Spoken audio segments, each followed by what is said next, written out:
surpassing standards of morals or even national security, not at all. The Code not only recognizes that concepts, morality, etc. changes, that in certain matters of morality, the local concepts of moral are to be respected, but it also recognizes that this concept evolved in time. As the Court loves to say, the convention itself is a living document.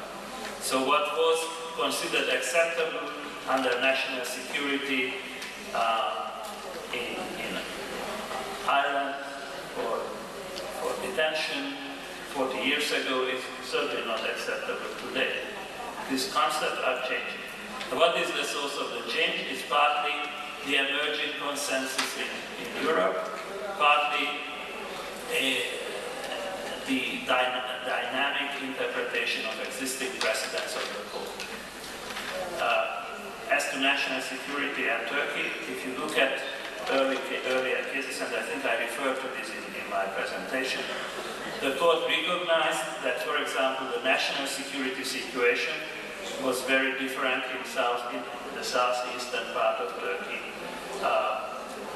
10 or 15 years ago than it is today.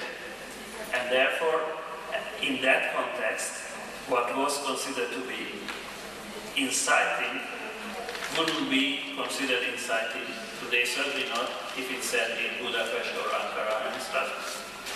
So this is really contextual, and the Court never denied that it's not an overall concept.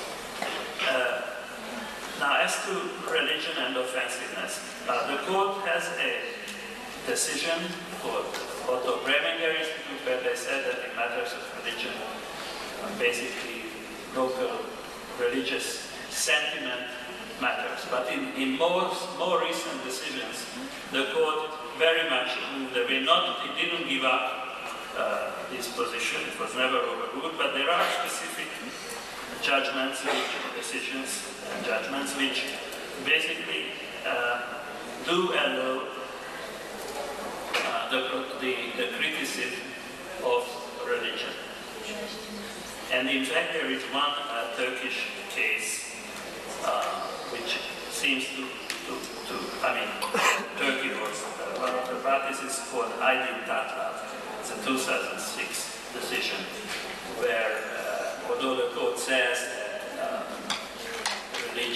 religious sensitivity is to be protected, but still to convict someone for being disrespectful regarding specific points of the religious doctrine, theological positions, is protected under Article 10. So that's where we are. Again, this is one of the instances where it's so difficult to find a proper balance between two competing fundamental rights recognized by the Convention. On the one hand, freedom of manifestation, and on the other hand, which is Article 9 of the Convention, freedom of religion, and freedom of expression on the other hand. It's certainly in these more recent cases, the Court expects that the state shows that the offensive speech had an impact on the freedom to manifest religion. If it can be shown that freedom to manifest religion was restricted disproportionately, then freedom of speech is not protected. I mean, it is protected, but should be more respectful, should seek for Article 9 considerations. But again, there is a certain movement, and there is, in certain areas, especially morals, more respect to national traditions than in other areas. Like in torture, there is one single European standard. There cannot be a difference in this regard, depending on what in Northern Ireland people believe to be torture. Çok teşekkür ediyoruz Sayın Andras Sayo'ya. Şimdi efendim bir 15 dakikalık çay kahve arası var. Lütfen 15 dakika sonra toplanalım.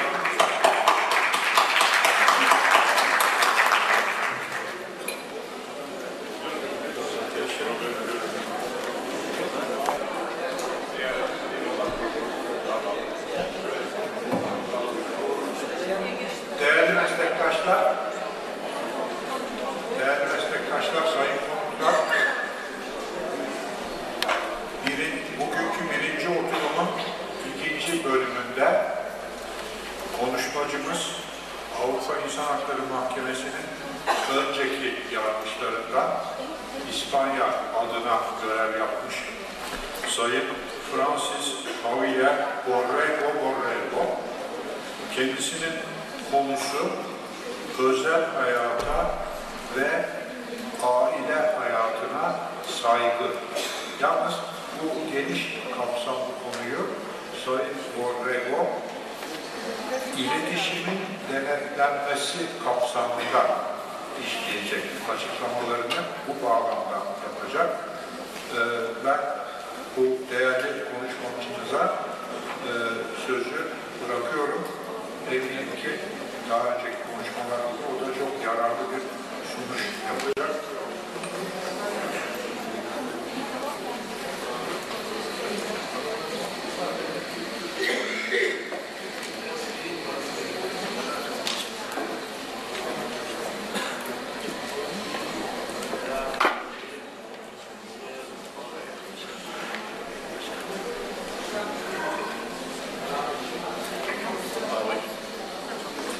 Merci, monsieur le professeur. Bonjour, mesdames, messieurs, chers collègues. Excuse, c'est le premier mot que je dois prononcer aujourd'hui parce que je suis à Turquie debout, et je suis désolé, mais je ne suis pas capable de parler en turc. C'est une très belle langue, mais très difficile pour moi. Alors, je vous présente mes excuses, je ne parlerai pas en la langue turque. Je dois remercier à l'ancien juge de la Cour européenne, Richard Turner, mon ami, de m'avoir proposé participer à ce symposium. Je dois aussi remercier à Baro des avocats de Denizli, à l'Union des avocats de la Turquie, au président de Baro de Denizli, pour l'invitation faite et pour toute la gentillesse de l'organisation. Merci beaucoup. Aujourd'hui, je vous avoue que je suis content 3 fois. Première fois, parce que je suis à la Turquie de nouveau. C'est la première fois que je suis à Denizli, mais je connais déjà la Turquie et je dois vous dire que je ne sais pas si, parce que je suis un homme du Sud, ou pour beaucoup des autres raisons, je suis très à l'aise si je me trouve à la Turquie. Deuxième chose que je dois exprimer mon content, c'est que dans ce symposium, j'ai eu la possibilité de joindre Fatos Arasi, un exceptionnel juriste de la Cour européenne. Toutes les fois que j'ai demandé son aide, j'ai reçu une réponse parfaite. Fatos, c'est un extraordinaire juriste et je dois dire publiquement. Et je suis content parce que j'ai joint dans ce symposium à Empower, la nouvelle pour moi, parce que juste après mon départ, Empower, je joins aussi aujourd'hui András Sayo, nouveau juge, il est incorporé après mon départ à titre de l'Hongrie. Je constate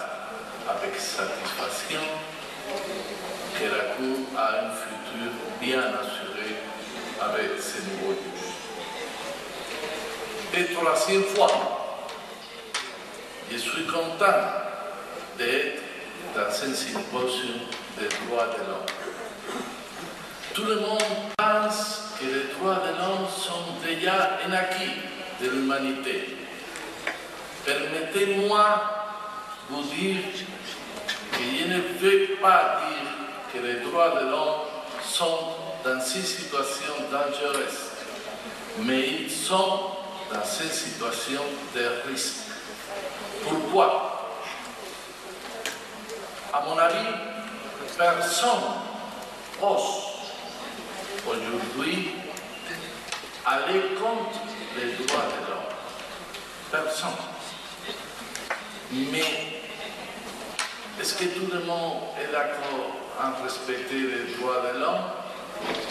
Je pense qu'il y a aujourd'hui une position risquée. La position d'aller trop loin en parlant de il faut élargir les droits de l'homme et il faut introduire de nouveaux droits de l'homme. Par exemple, nous commençons à écouter parler des droits de l'homme des animaux. C'est fantastique, mais il faut repenser. Alors, il y a une autre chose qui me préoccupe beaucoup. Il y a une tendance aujourd'hui à être excessif. Et tout ce qui est excessif devient insignifiant. C'est une phrase de Talleyrand, le grand cynique de la Révolution française, mais très ajustée. Pourquoi? Parce que, par exemple, tous, je pense, connaissons la situation des prisonniers en Europe, la situation des prisons. Imaginez une requête d'un prisonnier, 33 ans, en parfait état de santé. Il occupe une cellule individuelle dans cette prison, que c'est interdit de fumer, sauf dans la salle de télévision. Et bon, ce prisonnier présente une requête à la Cour européenne en disant que la fumée de la salle de télévision, c'est une attaque à son droit à la vie privée. Et la Cour, dans ce premier moment, dit « Ah oui, peut-être, mais aussi la fumée dans la salle de télévision peut être une attaque à droit à la vie. » S'il vous plaît, il faut être conscient. La situation dans certains pays de prisonniers, c'est très regrettable. Perdre de temps parce qu'il y a un jeune homme anti-fumeur actif, mais bon, il faut élargir les champs d'application des droits de l'homme. Heureusement, à mon avis, cette requête a été déclarée irrecevable parce qu'il n'y avait pas aucune raison pour entrer dans cette affaire évidemment très médiatisée. Encore, il y a aujourd'hui une utilisation des droits de l'homme que j'ose dire que pour moi c'est répugnant. Je crois que vous connaissez la dernière position de la Cour constitutionnelle de Nicaragua en disant que l'interdiction de la réélection du président de la République de Nicaragua, c'est une chose contraire à la dignité humaine, c'est une chose contraire aux droits de l'homme.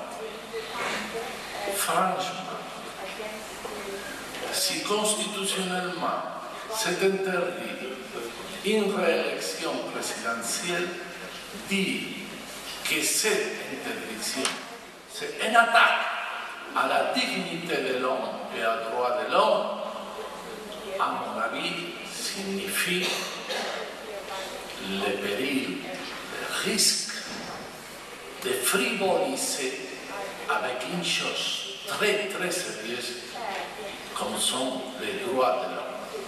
Dans les chemins pour garantir les droits de l'homme, il y a beaucoup de morts, il y a beaucoup de sang, il y a beaucoup d'efforts. Et arriver maintenant à une frivolisation, trivialisation des droits de l'homme, c'est une chose que je déteste et que je le dis très clairement. Nous allons parler maintenant des droits au respect des communications. La première chose que je veux dire, c'est que ces droits, comme tous les droits de l'homme, ne sont pas une responsabilité de la Cour européenne seulement. C'est une responsabilité de tous les cours et tribunaux de l'Europe, des avocats, des procureurs, de la police, de tous les citoyens de l'Europe nous avons l'obligation de respecter les droits de l'homme. Pourquoi je dis ça? Dans cette semaine, chez moi, à l'Espagne, l'Union des barreaux des avocats a protesté officiellement de la conduite d'un juge. Un juge que beaucoup d'entre vous connaissez bien sûr. Le juge Baltasar Garzón, le fameux et connu juge étoile, on dit, de l'Espagne, mon ami. Le juge Garzón a décidé, dans une enquête concernant des délits de corruption, intercepter les communications entre certaines personnes privées de liberté et les avocats.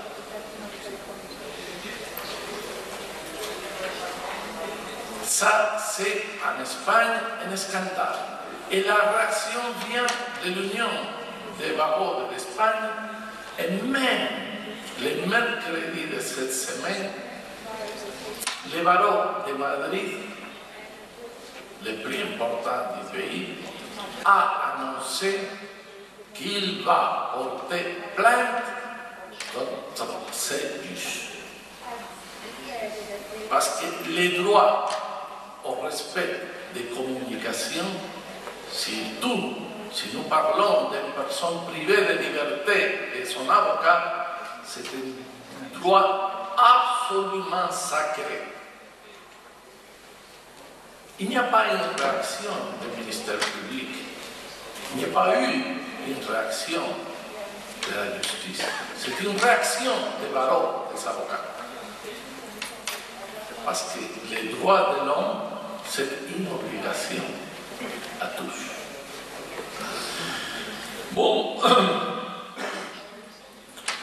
l'article 8 dit, vous le savez, bien sûr, toute personne a droit au respect de sa vie privée et familiale, de son domicile et de sa correspondance. Si je me concentre sur le sujet de communication, je dois dire, première chose, qu'est-ce que c'est le domicile pour la Cour européenne, pour les droits de l'homme? Si je dis pour la Cour européenne, je dis pour les droits de l'homme, évidemment. Le domicile n'est pas seulement la résidence personnelle et familiale. Le domicile, c'est aussi le cabinet d'un professionnel libéral, comme les avocats. C'est-à-dire les droits au respect domicile englobe les droits au respect des cabinets des avocats.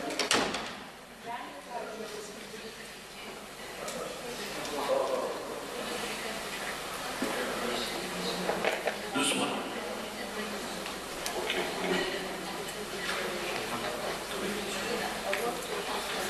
Les droits au respect du domicile englobent les droits au respect du cabinet. C'est clair. Plus encore. Pour une société morale, une personne juridique a le droit au respect de ses locaux professionnels, de son agence, de son siège. Tout est englobé dans le concept domicile. Droit au respect de la correspondance. Évidemment, le texte de la Convention est rédigé en 1954. La correspondance englobe la poste, le télégraphe, le téléphone, Internet et toutes ces inventions possibles. Tout ce qui peut être communiqué entre dans le concept de correspondance. Je peux vous donner un exemple. Dans cette année, il y a eu un arrêt de la Cour concernant une affaire russe, Ikov. C'est un arrêt du mois de mars, que le problème c'est le suivant.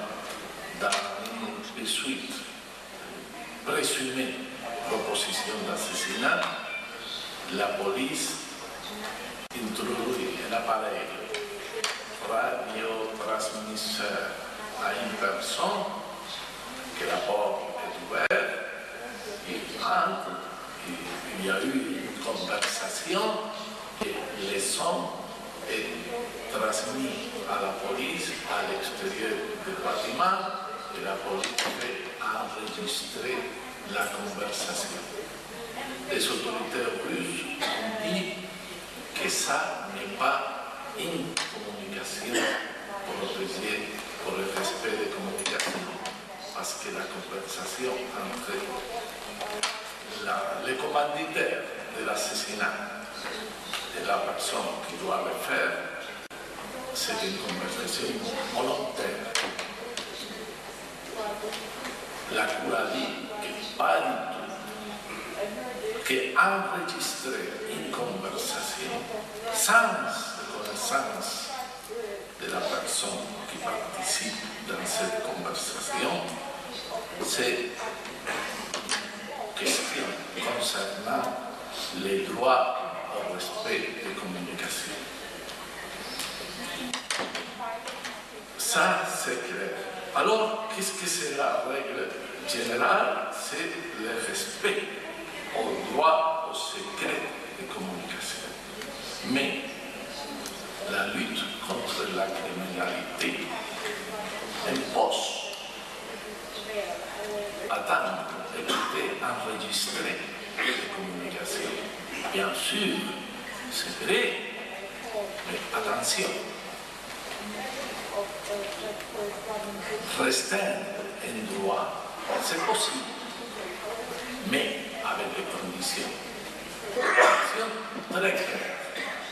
La Cour européenne, dans ce domaine de l'article 8, a fixé, à mon avis, très clairement les conditions pour les restrictions au droit au secret des communications. Très clairement. Première chose, on peut avoir une restriction au droit garanti si l'ingérence est prévue par la loi. Prévue par la loi. Mais qu'est-ce que signifie loi? Nous sommes en Europe. Nous avons un droit continental comme l'Europe. La Cour a dit qu'elle se fixe dans l'acception matérielle et pas formelle du terme loi, c'est-à-dire loi peut être un droit écrit ou non écrit, n'est pas nécessairement une disposition appelée loi, peut être un règlement. Ça, c'est une chose que la Cour dit très clairement. La loi, c'est une norme importante, écrite, pas écrite, jurisprudence, c'est loi. On fait de la Convention européenne. Deuxième chose, comment doit être la loi? La loi doit être une loi de qualité. La qualité de la loi.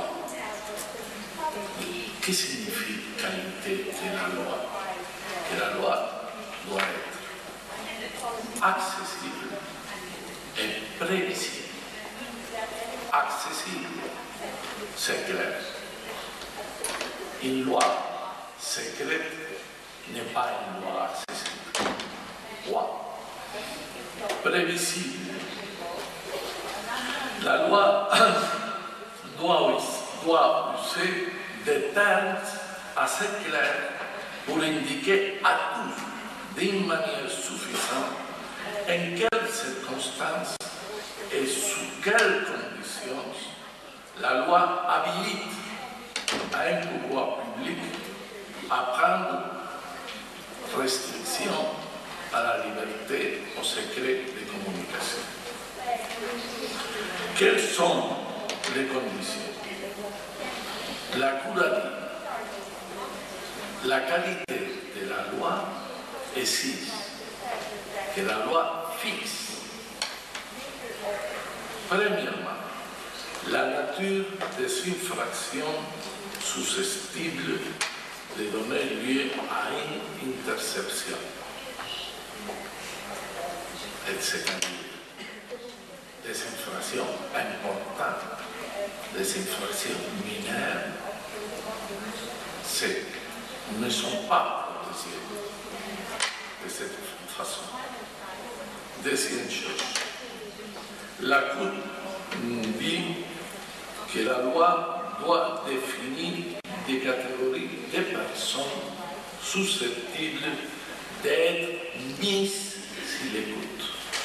Qui sont les personnes susceptibles? Il faut fixer d'avance. Et troisième condition, la Cour a dit que la loi doit fixer une limite à l'interception, c'est-à-dire une autorisation pour mettre en écoute limitée n'est pas admise pour cette loi. Deuxième chose, la loi doit fixer la procédure à suivre pour l'examen de l'utilisation et la conservation des données recueillies. Quelles sont les précautions à prendre pour les communications des données à les autres parties et en quelles circonstances on peut opérer l'effacement ou la destruction des enregistrements. C'est-à-dire, tout doit être fixé d'avance. N'est pas une autorisation à intercepter des communications. Point. Les citoyens doivent connaître clairement qu'est-ce que sont la nature des infractions susceptibles d'interception de la communication, les catégories de personnes et qu'est-ce que c'est la procédure à suivre. S'il n'existe pas cette sauvegarde et garantie, la Cour dit qu'il n'y a pas un respect aux droits garantis par l'article 8. c'est clair. Loi et qualité de la loi. Deuxième exigence de la loi. La restriction doit opérer, doit viser un but légitime. C'est-à-dire, on ne peut pas intercepter une communication pour un caprice personnel, parce que si je vais contrôler certains amis de conversation. Non, non, non. Doit poursuivre, doit viser un but légitime. Qu'est-ce que c'est le but légitime? C'est clair. C'est dans l'article 8, sont bien définis. Sécurité nationale, sûreté publique, bien-être économique des pays, défense de l'ordre, prévention des infractions pénales, protection de la santé ou de la morale, ou protection des droits et libertés d'autrui. Ce sont les buts légitimes que l'un ou l'autre doit viser l'interception des communications.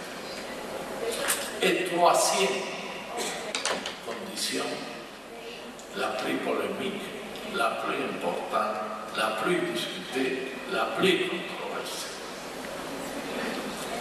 La restriction doit être nécessaire dans une société démocratique. Qu'est-ce que signifie nécessaire? La Cour a dit clairement, nécessaire ne signifie pas indispensable. Non. Non, c'est une autre chose. Mais nécessaire ne peut pas être interprété comme admissible, comme normal, comme utile, comme raisonnable, comme opportun. Non. C'est être nécessaire, c'est une chose, et tous les autres termes souples, une autre chose bien différente. Dans ces conditions, les États jouissent d'une certaine marge d'appréciation, mais à la fin, c'est la Cour qui fait le contrôle. Doit être nécessaire à une société démocratique, doit répondre à un besoin social impérieux. Ce sont des termes que la Cour utilise. Et dernière condition, doit être proportionnée au but légitime poursuivi. La fameuse discussion concernant la proportionnalité de la mesure. S'il y a des doutes, est-ce qu'il y a une règle d'interprétation? Ah oui. La Cour dit que toutes les restrictions à un droit garanti par la Convention doivent être interprétées d'une manière restrictive. C'est clair. Il faut protéger, garantir premièrement les droits. Et après cet exposé, je peux vous dire quelques exemples concrets, importants. Par exemple, une affaire belge. C'est une affaire était une affaire très médiatisée. La justice enquête si la violation du secret professionnel des magistrats. Un magistrat a fourni quelques données d'un dossier secret. Qu'est-ce que fait la justice? 8 perquisitions. 8 perquisitions dans les locaux des journaux et dans des domiciles des journalistes. réquisition, il y a la saisie des documents, d'ordinateurs, des disques, des appareils électroniques, tout ceci pour enquêter cette violation des secrets. Conclusion de la Cour. Violation. Pourquoi? Parce qu'en plus du respect externe aux règles de garantie, premièrement, les journalistes ne sont pas responsables. Il n'y a pas aucun reproche aux journalistes. Et la Cour dit une chose que j'aimerais lire littéralement. La Cour juge que les perquisitions ayant pour projet de couvrir la source d'information des journalistes constitue un acte encore plus grave qu'une sommation de l'identité de la source. C'est une affirmation très importante pour la Cour. Le comportement, la conduite des autorités belges est plus grave encore qu'essayer qu'un périodiste, un journaliste, découvre la source de l'information.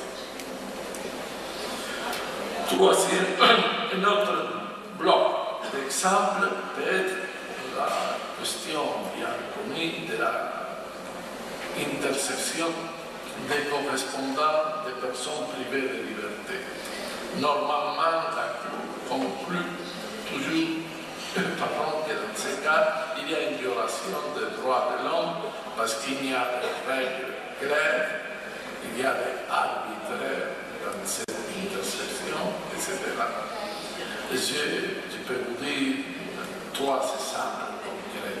Un exemple plus rare, qu'il y a une personne privée de liberté dans une prison, il est interdit d'appeler à la mère de son fils, parce que la mère de son fils, c'est seulement un compagnon.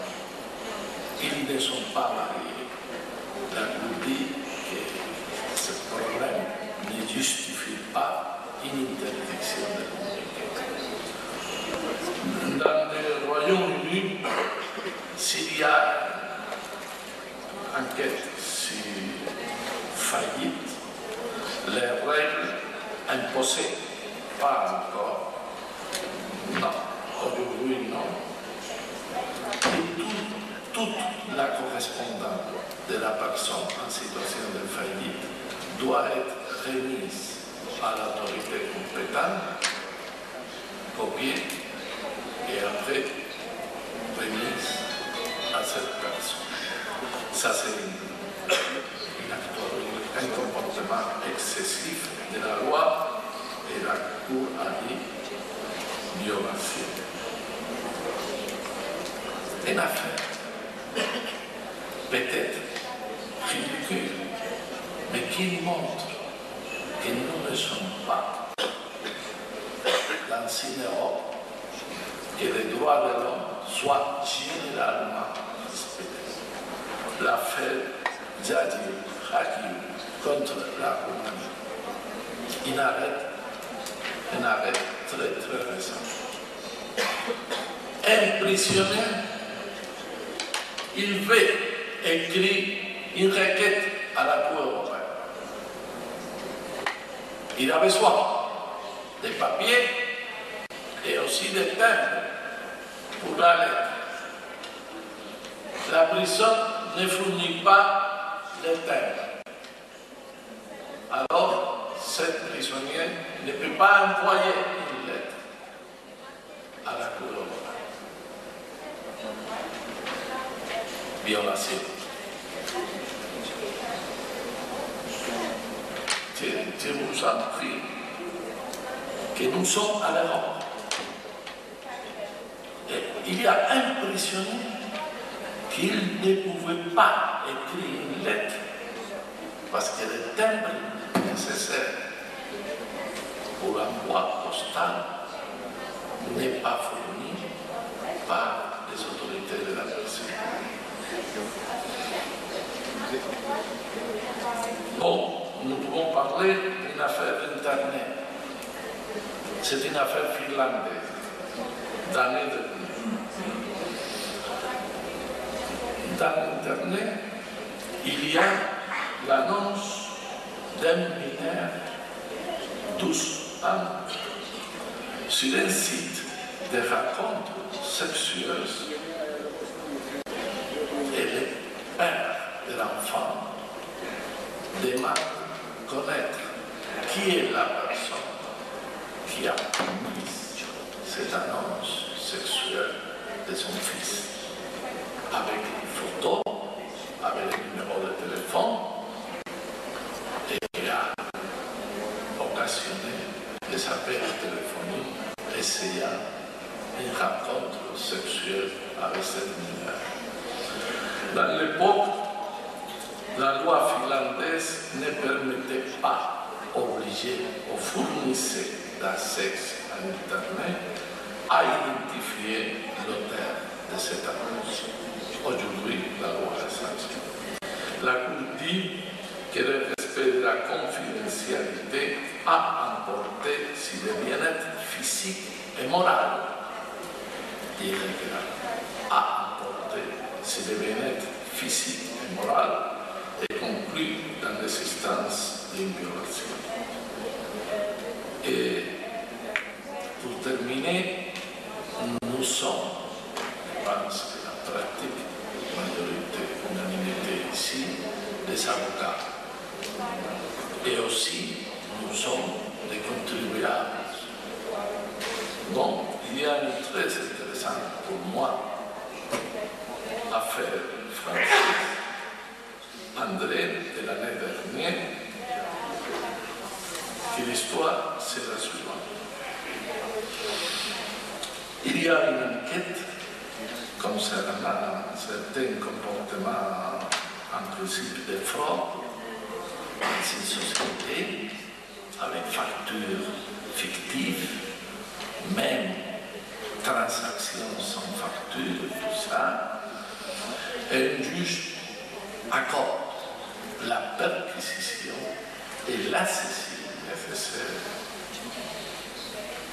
dans les locaux de la société enquêtée, mais aussi dans les cabinets des avocats de cette société. Les garanties, en principe, sont respectées. Les bâtonniers, lors du barreau des avocats, est présent pendant la perquisition. Mais la police saisit, la police, la commission judiciaire, prend quelques notes manuscrites des avocats. Les bâtonniers disent que ces notes manuscrites appartiennent au secret de la défense. Mais aucun résultat. L'enquête inclut ces notes manuscrites. Qu'est-ce qu'il passe? Que la Cour, dans l'arrêt, dit des choses qui, je crois, sont très importantes. Première chose, la Cour rappelle que les avocats occupent une situation centrale dans l'administration de la justice. Une situation centrale. Et leur qualité d'intermédiaire entre les justiciables et les tribunaux permettant les qualifier d'auxiliaires de la justice. C'est une manifestation, à mon avis, très claire du rôle que les avocats jouent l'administration de la justice. Et pour terminer, la Cour, doucement, sans attirer beaucoup d'attention, dit la chose suivante. La Cour note que dans le cadre d'un contrôle fiscal d'une société, il y a des avocats requérants, l'administration fiscale visait les avocats pour la seule raison qu'elle avait des difficultés, d'une part, à effectuer les dits contrôle fiscal et d'autre part, à trouver des documents comptables, juridiques et sociaux de nature à confirmer les soupçons de fraude. La Cour dit clairement à l'administration fiscale, s'il vous plaît, d'une façon claire, vous ne pouvez pas suivre les chemins de faire une perquisition et une saisie dans le cabinet des avocats. Vous devez enquêter dans la société. Le chemin court n'est pas un chemin correct. Et la Cour conclut qu'il y a violation dans cette affaire. Et bon, je crois que je peux terminer ici en insistant dans une idée principale de respect des droits garantis par la Convention nous appartient à tous. Merci.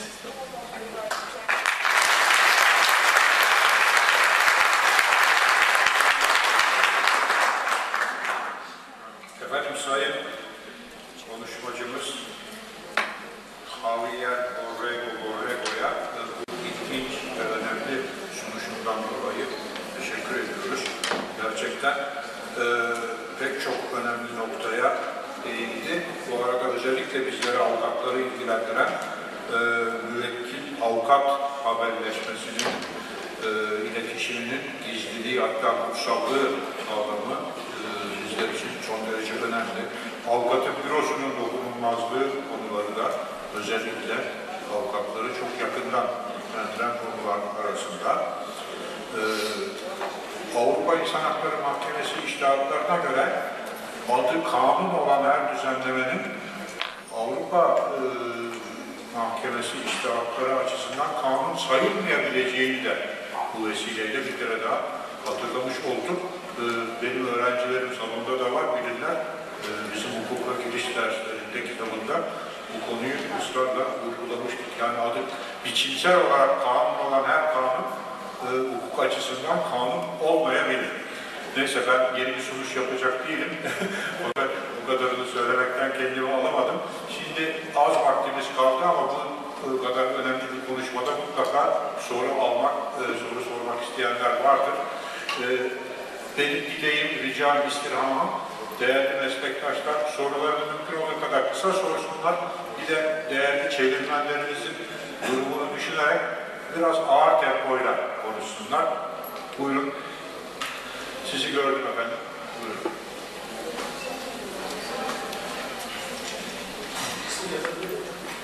Erdal Dengiz, Emniyet Müdürlüğü Kaçakçılık Organize Suçlarla Mücadele Şube Müdürü. Sayın konuşmacı, son vermiş olduğu misalde vergi denetmenliği yapılırken kısa yoldan avukatlık bürosunda arama yapmak suretiyle bir avukatlık şirketinin vergi kaçakçılığı suçunu işleyemezsiniz hükmüne varan mahkeme kararını örnek verdi. Ben buradan hukukun ve avukatların bir gün mutlaka bana da lazım olacağı düşüncesiyle ve salondaki ve Türkiye'deki ve bütün dünyadaki hukuk camiasını tenzih ederek şu soruyu sormak istiyorum. Aynı şekilde avukatlar da seçim müvekkilliğiyle kendi arasına tanınmış olan en kutsal görev olan iletişim hakkını kullanmak suretiyle şayet suç işlediği takdirde ve bu da yine bir iletişim hakkı olarak değerlendirip değerlendirilmeyeceği konusundaki görüşünü almak istiyorum. Teşekkür ederim.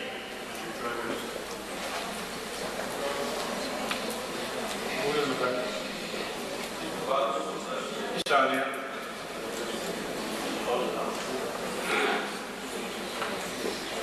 Barbaros Sultaç Denizli Barosu'ndan. Avrupa İnsan Hakları Sözleşmesi'nde yer alan haklar devlet tarafından ihlal edilemeyeceği gibi, devlet aynı zamanda bu hakların üçüncü kişiler tarafından ihlaline de engel olmak durumunda. Özellikle dün yaşam hakkı konusunda bunu konuşmacı sıkça vurgulamıştı. Madde 8 konusunda da devletin daha çok yaptığı ya da devlet kurumlarının yaptıkları dinlemeler üzerinde durduk. Ancak sanıyorum bizim daha sık yaşadığımız sorulardan biri, üçüncü kişilerin, özel kişilerin, devlet dışı yapıların yaptıkları dinlemelerin, örneğin internet ve basın organlarında yer alması.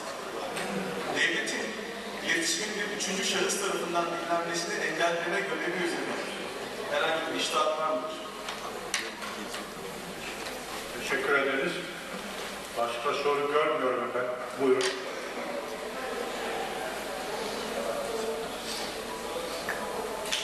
Avukat İlyas Özcan, Denizli Barosu.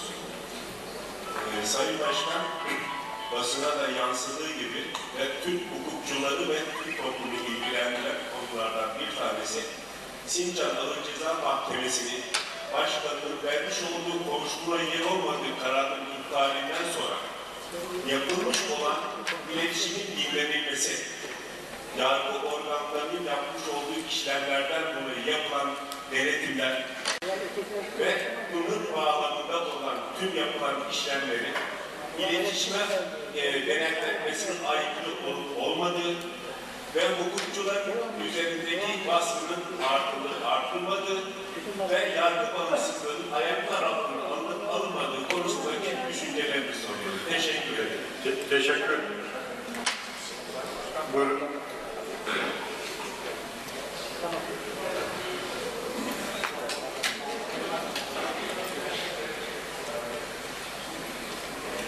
İletişimin dinlenmesi bazı nitelikli suçlar açısından verilmiş bir yetki. Az önce bahsedildi, yasalarımızda da aynı şeyi söylüyor. Kolluk veya soruşturma makamı hakime iletişimin dinlenmesine ilişkin bir nitelikli suç göstererek başka alanlarda, başka maksatla dinleme yaparak bir başka suçlarla ilgili dinleme tespitlerini mahkemeye delil olarak sunabilir mi? Sunarsa bu bir insan hakkı ihlalidir. Teşekkür ederiz. Burada soru. Peki Sayın Hürmet. Ben de Sayın Moray'a görüyorsunuz. Sormak istiyorum. Hakim şöyle bir karar verirse iletişim dinlenmesi konusunda önünde birçok telefon numarası yazılı bir kağıt var. Polis tarafından verilmiş. Fakat telefon numaralarının karşısında bu telefon numaralarının kime ait olduğu yazılmıyor. İsim yazılmıyor. Sadece telefon numaraları yazılıyor. Pek çok sayıda. Ve hakim bu telefon numaralarını hepsinin birden dinlenmesine izin verirse ve bunların dinlenmesi gerçekleşirse bu Avrupa İnsan Hakları Sözleşmesi bakımından 8. maddenin bir ihlaline yol açar mı? Açmaz mı? Evet efendim, burada izninizle. Peki başkan. Buyurun. Türkiye'de yaşanmış bir olay var. Bir adliyemizde büyük kentte. Hakim adliyenin santral telefonunun da dinlenmesine karar vermiş. Adliyeden herkes konuşuyor. Bu da acaba nasıl değerlendirilir bilemiyorum. Sayın Hürmet'in verdiği örnekte bir ayrıntıyı söylemedi. Hakimin kendi numarası da o listede. Adliyenin santral telefonu, yani bütün adliyeliler aşağıda.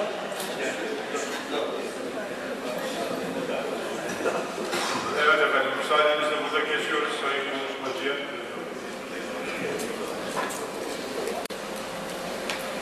Merci, le président, monsieur. Bien, j'ai consciemment souligné l'importance de communication entre un avocat et son client. Le droit au secret de communication. Mais nous sommes avocats. Nous sommes des juristes. Nous ne sommes pas des politiciens. Dans l'Europe, et en plus dehors de l'Europe, il y a aujourd'hui une tendance politique que les Français appellent angélisme. C'est-à-dire, tout le monde est un ange. Non, laissons-nous cette idée politique aux politiciens qui parlent que tout le monde est parfait, que tout le monde est bon, la paix éternelle, etc. Et nous pouvons solutionner tous les problèmes en parlant, dialogue, avec des sessions. Non, nous sommes des avocats. Et nous parlons de choses réelles. Est-ce que quelqu'un d'entre nous pense que les avocats, nous sommes toujours des vierges? Est-ce qu'il n'y a pas les avocats appartenant à un groupe terroriste? Ou ça c'est contraire à la théorie de l'angélisme? Non, ça existe. Il y a des avocats terroristes, il y a des avocats criminels, il y a des avocats qui opèrent des délits économiques très graves. Ça c'est clair. Ce n'est pas une nouveauté. Et la Cour reconnaît ça. La Cour ne pratique pas l'angélisme. L'angélisme, c'est une idée des politiciens. La Cour dit la Convention n'interdit pas d'imposer aux avocats un certain nombre d'obligations susceptibles de concerner les relations avec leurs clients. Il continue. Il va ainsi, notamment en cas de constat de l'existence d'indices possibles de participation d'un avocat à une infraction. Il y a des exemples à la jurisprudence de la Cour. Encore, la Cour continue. Ou encore, dans le cadre de la lutte contre certaines pratiques. Plus clair. Alors, je peux vous répondre que dans le cas de l'inspection fiscale, que vous m'avez posé la question, dans le cas de certains crimes et d'intercession entre avocat et son client, la Cour, parce que je ne suis pas d'accord à dire non, Strasbourg, c'est une autre chose, c'est une tour d'ivoire. Non, le juge de Strasbourg, et je peux le dire, et maintenant je ne suis pas juge à la Cour, sont des juristes dans la terre. Normalement, il y a quelque chose qui est critique, mais normalement, sont des juristes dans la terre. Mais comme toute organisation internationale, il y a quelques dérives, mais bon, ça sont inévitables. Alors, angélisme pour les politiciens. Pour nous, avocats, juges, procureurs, membres de la sûreté de l'État, nous vivons dans le monde réel. Il y a des méchants dans toutes les professions, pas seulement dans le crime organisé. L'interception des communications par tiers. Oui, la Cour européenne a développé une jurisprudence très claire en disant que l'État doit respecter les droits garantis. Et l'État a l'obligation de prendre des mesures positives pour éviter que les autres ne respectent pas les droits garantis. Alors, ça dépend des circonstances. Mais toujours, l'État, s'il y a des communications claires et attendant toutes les circonstances, peut dire qu'il y a une violation parce que l'État n'a pas respecté l'obligation des mesures positives. Et dans ce cas, j'aimerais rappeler qu'il y a plus d'une dizaine d'années, le président des cours constitutionnels européens m'a dit Javier, Strasbourg, c'est une cour magnifique. J'ai lu attentivement les arrêts, mais pratiquement dans tous, c'est la même chose. Dans le cas d'espèces, en attendant les circonstances du cas d'espèce, alors c'est normal. Il faut voir quelles sont les circonstances du cas d'espèce. C'est très difficile de faire un examen général. Par exemple, une affaire concrète. Un avocat